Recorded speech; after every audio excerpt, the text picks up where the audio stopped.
A missile screams in from 200 miles out. You're a Chinese radar operator, you sound the alarm, but what your screen shows next isn't one missile, it's dozens, all moving independently, all heading straight for you. You've just been hit with something no army has ever faced before, a hypersonic mothership missile that launches a swarm of attack drones. This isn't science fiction, this is real. And it's the US Army's newest battlefield shock weapon, one that just stunned global military analysts and could change the future of war in the Indo-Pacific forever. So what exactly is this missile? How do the drones work? And why could China and Iran be totally unprepared to stop them? Let's break it down. The PrSM is a solid propellant, short-range ballistic missile developed by the US Army to replace its current go-to short-range ballistic missiles, the MGM-140A M39 and MGM-140B M39A1 ATACMS. Because it's smaller than ATACMS, PrSM allows the overall missile payload to be doubled, with 2 missiles per launch pod.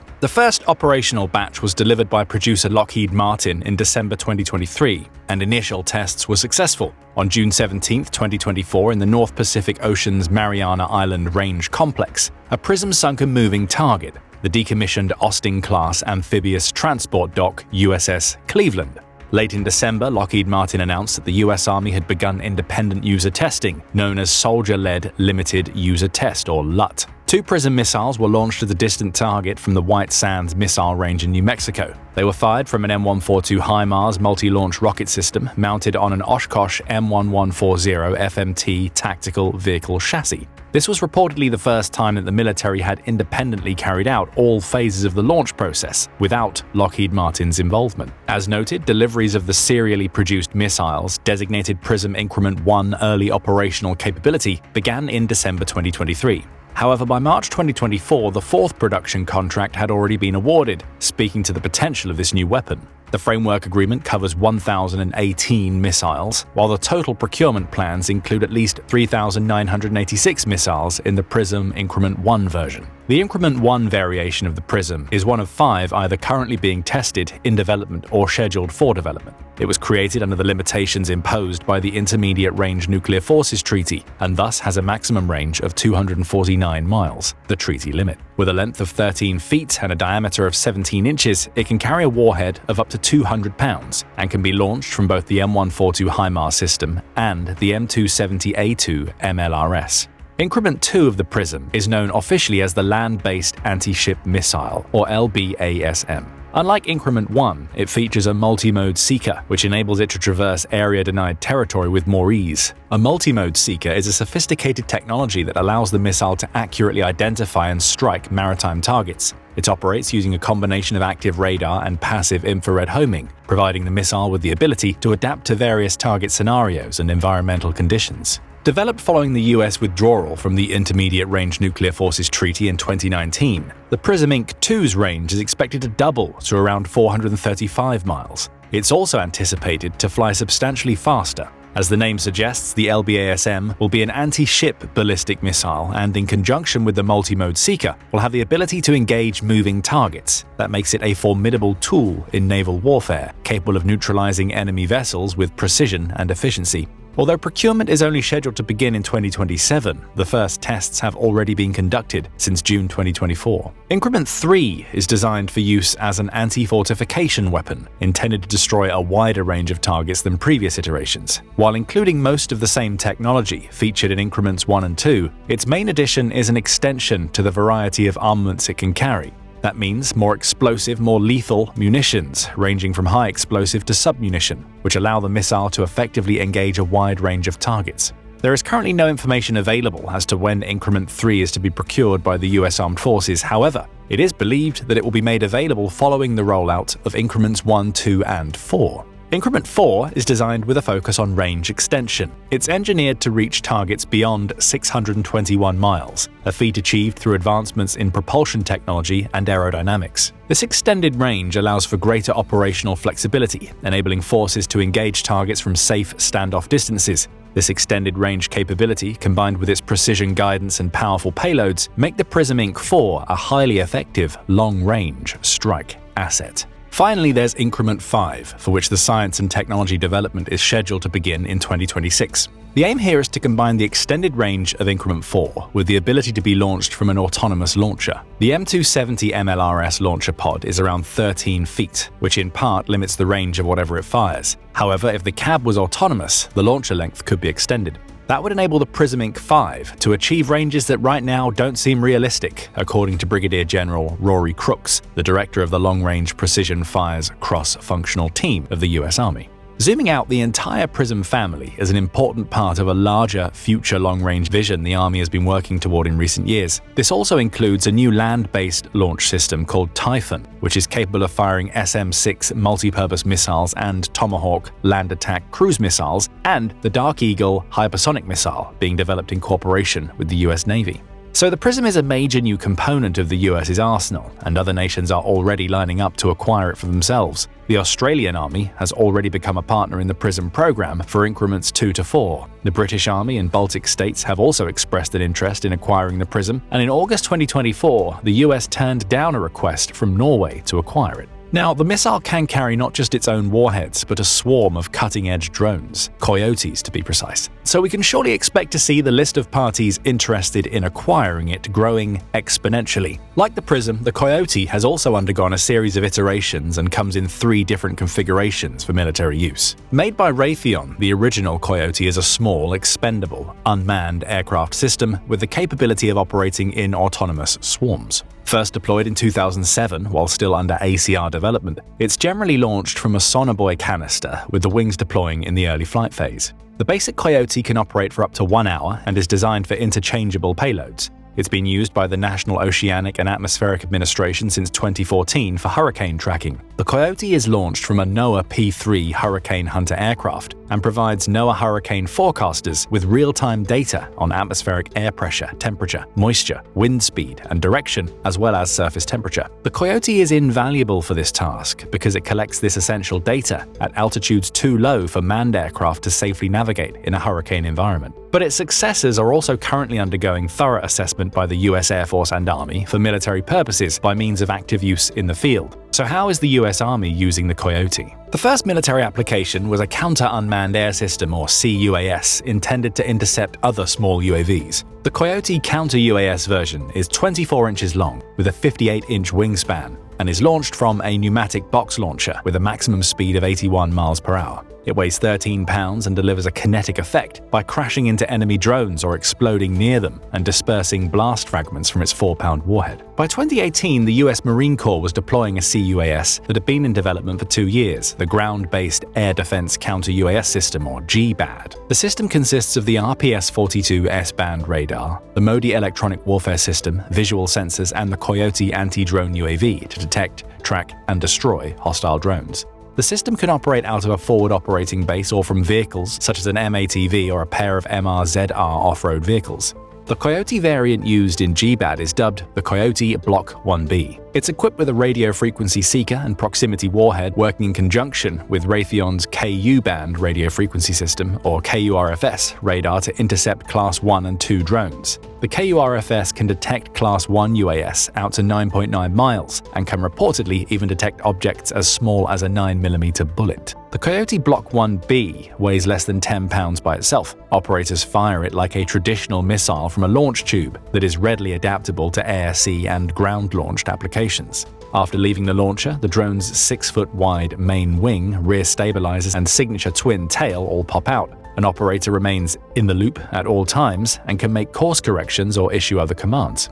In addition to GBAD, the Army currently fields mobile and fixed-position Coyote counter-drone systems, also known as the Mobile Low, Slow, Unmanned Aircraft Integrated Defeat System, or MLIDS, and Fixed-Site LIDS, or FS-LIDS. The current MLIDS configuration consists of a 4x4 MATV mine-resistant vehicle with a turret that is armed with a 2-round Coyote launcher, along with a 30mm XM914 automatic cannon. The turret has electro-optical sensors to help spot and track incoming drones, and the vehicle also features a mast-mounted Ku-band radar to cue the Coyotes. The complete MLIDS system also includes a second MATV vehicle, equipped with additional sensors and electronic warfare capabilities. However, there has been talk about combining these capabilities onto a single platform, possibly utilizing the 8x8 Striker armored vehicle. On the other hand, FS-LID is a two-part palletized system. One pallet contains a 4-round Coyote launcher and a sensor array, while the other contains a Ku-band radar.